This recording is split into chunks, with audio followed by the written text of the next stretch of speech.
DIY Aperol Spritz, bring the Italian flair home. Hey there, cocktail enthusiasts. Today we're bringing a taste of Italy to your home bar with a classic and refreshing drink, the Aperol Spritz. In this video, I'll guide you through creating this iconic Italian cocktail so you can savor the flavors of summer anytime. Let's mix up some Italian flair with our homemade Aperol Spritz. Ingredients you'll need: 1. 2 Ats 60 ml Aperol. 2. 390 ml Prosecco or any dry sparkling wine. 3. Splash of soda water. 4. Orange slice or twist. 5. Ice cubes.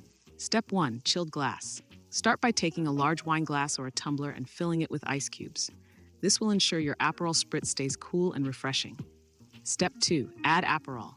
Measure and pour 2 ounces 60 ml of Aperol into your glass over the ice.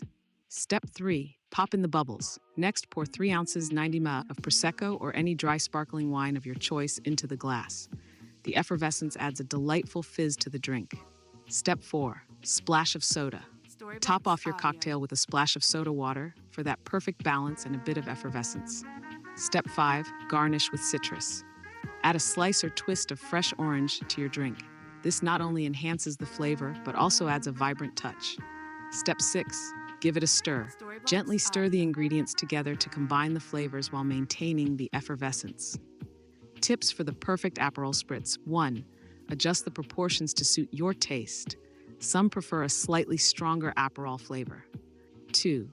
Use chilled ingredients and a glass to keep the drink cool and bubbly.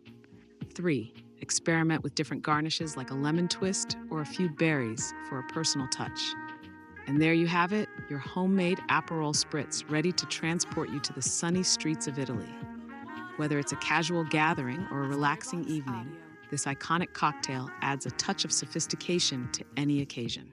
If you found this Aperol Spritz recipe helpful, give us a thumbs up, subscribe for more mixology adventures, and share your Spritz making experiences in the comments below. Thank you for joining me in creating this delightful Italian classic.